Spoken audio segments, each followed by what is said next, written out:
Nós vimos as 5 solas da Reforma, disseram o seguinte: olha, a única autoridade em questões de fé é a Escritura. Não são os concílios eclesiásticos. Os concílios eclesiásticos são bons, eles são úteis, eles discutem temas importantes, mas os concílios eclesiásticos não têm autoridade divina. Outra coisa, as bulas papais, elas têm a sua importância, elas tratam de assuntos relevantes, mas as bulas papais não têm autoridade divina.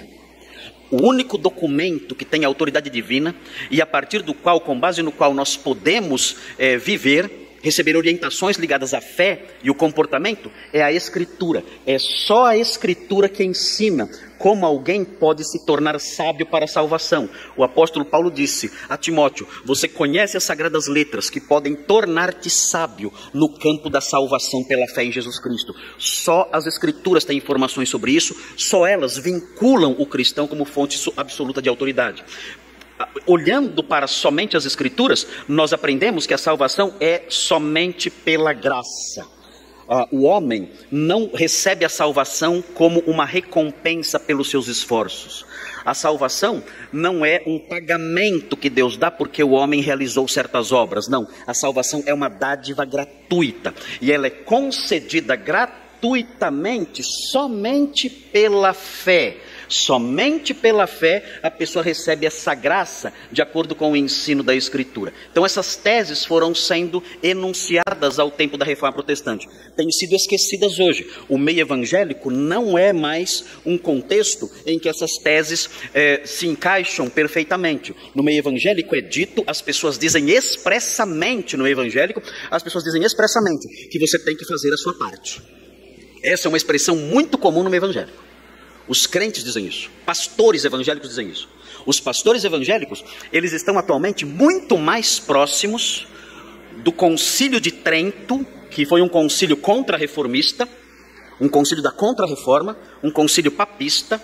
Os pastores de hoje e os crentes de hoje estão muito mais de mãos dadas com o catolicismo medieval do que com os reformadores do século XVI. Os reformadores do século XVI iriam ficar indignados com os discursos, com as crenças, com as propostas dos evangélicos atuais. Nós temos que retornar, nós temos que voltar às nossas bases. E as nossas bases doutrinárias, à luz de sola Escritura, envolvem a crença na salvação somente pela graça. Você não tem um pedacinho que é para você pagar.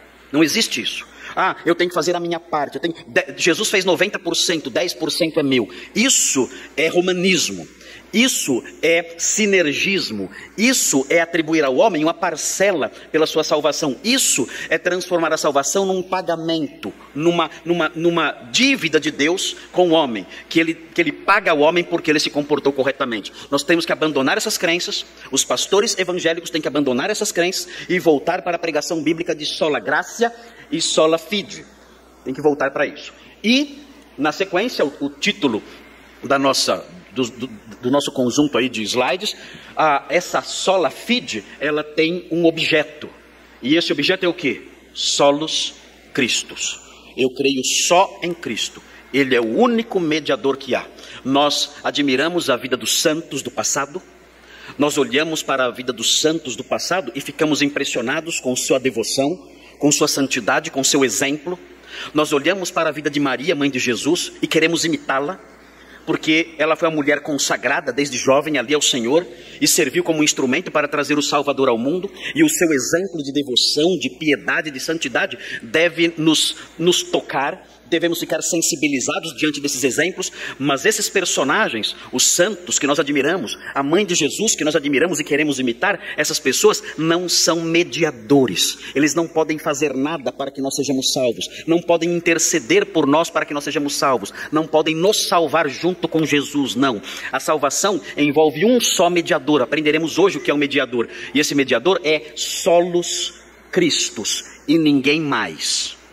Isso não significa ter raiva, como eu disse anteriormente, dos santos ou de Maria. Absolutamente. De forma nenhuma. Eu sou um admirador de Santo Agostinho. Meus alunos diziam que eu era devoto de Santo Agostinho. Eu sou admirador de São Francisco. Alguns alunos diziam, pastor, é devoto de São Francisco de Assis. Não, não sou devoto, mas sou um grande admirador desses homens. Eu admiro muito, eu admiro Santo Irineu de Leão. Eu admiro São Justino de Roma. Eu admiro São Policarpo. Eu admiro vários personagens do passado. São homens santos, homens consagrados, mas eles não podem ser alvos da minha oração. Eu não posso orar para eles, pedindo que eles me socorram, pedindo que eles me livrem, pedindo que eles me salvem. Eu não posso fazer isso, porque há um só mediador, e esse mediador é solos Cristos. E no final disso tudo, reconhecendo que a salvação, com base somente na Escritura, é pela graça, mediante a fé, somente em Cristo, a glória da salvação pertence somente a Deus.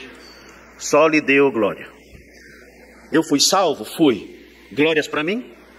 Não. O apóstolo Paulo fala, a salvação não é por obras, para que ninguém se glorie. Só lhe deu glória. A glória somente de Deus. Ele me concedeu a salvação pela fé somente em Cristo. Logo, eu não fiz nada para ter a salvação. A glória é somente dele.